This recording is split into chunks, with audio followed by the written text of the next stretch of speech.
Assalamualaikum warahmatullahi wabarakatuh. Perkenalkan, nama saya Paramita Usna Rohim, NIM 22058175, Prodi Pendidikan Sosiologi, Fakultas Ilmu Sosial. Pada pagi hari ini, saya ingin mempresentasikan implikasi azas-azas pendidikan sepanjang hayat. Pengertian pendidikan sepanjang hayat. Pendidikan sepanjang hayat adalah sebuah sistem pendidikan yang dilakukan oleh manusia ketika lahir sampai meninggal dunia. Pendidikan sepanjang hayat merupakan fenomena yang sudah tidak asing lagi. Melalui pendidikan sepanjang hayat, manusia selalu belajar tentang peristiwa-peristiwa yang terjadi dalam kehidupan sehari-hari atau pengalaman yang telah dialami. Pengertian pendidikan sepanjang hayat menurut para ahli. 1. Delker berpendapat bahwa belajar sepanjang hayat adalah perbuatan yang wajar dan hakiki manusia, yang prosesnya tidak selalu membutuhkan kehadiran guru, wali, atau pendidik. Pembelajaran tidak harus didasarkan pada seseorang atau kelompok di mana dia berada. Belajar sepanjang hayat terwujud ketika seseorang atau kelompok memiliki motivasi untuk memenuhi kebutuhan dan kepuasan belajar, serta kesadaran dan semangat belajar sepanjang hayat masih ada dalam tubuh. 2.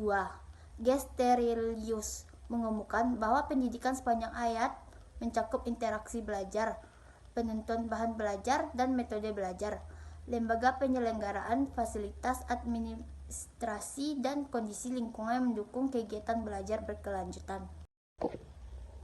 Tujuan pendidikan sepanjang hayat. 1. Mengembangkan potensi kepribadian manusia sesuai dengan kodrat dan hakikatnya. Yakini seluruh aspek pembawaannya seoptimal mungkin. Dengan demikian, secara potensial, keseluruhan potensi manusia diisi sesuai kebutuhannya agar dapat berkembang secara wajar. 2. Sebagai pembelajaran mandiri, yaitu menyesuaikan diri dengan perubahan positif yang terus-menerus dan berkembang dalam sepanjang kehidupan manusia dan masyarakat, serta menyiapkan diri guna mencapai kehidupan yang lebih baik di masa yang akan datang. 3. Membangun seseorang untuk meningkatkan produktif individu, organisasi, tempat kerja, dan negara. Implikasi pendidikan sepanjang hayat. 1. Implikasi pada program pendidikan. 1. Pendidikan baca tulis. Pengetahuan-pengetahuan baru dapat diperoleh terutama melalui pembaca.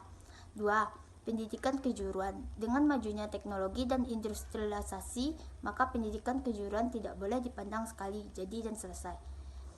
3. Pendidikan ke arah perubahan dan pengembangan. Dengan perkembangan ilmu pengetahuan dan teknologi, pengaruhnya telah menyusup dalam berbagai aspek kehidupan masyarakat. Barang-barang elektronik telah menggantikan alat-alat dapur yang tradisional bagi kalangan ibu rumah tangga. Hal ini, asas pendidikan sepanjang hayat, merupakan konsekuensi penting untuk mengikuti perubahan pembangunan. 2. Implikasi pada sasaran pendidikan. 1. Para petani. Di negara yang berkembang, para petani merupakan golongan penduduk yang paling besar. Biasanya cara hidup mereka masih tradisional dan masih percaya mitos dan lain-lain.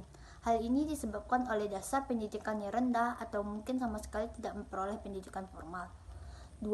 Para remaja yang putus sekolah. Mereka keluar dari sekolah karena berbagai sebab, seperti bosan, kurang bakat, kurang biaya, dan lain-lainnya. 3. Para pekerja yang berketerampilan supaya dapat menghadapi setiap tantangan hari dan mereka. Hendaknya diberikan kepada mereka program pendidikan kejuruan dan teknik yang meningkatkan pengetahuan dan keterampilan yang telah mereka miliki.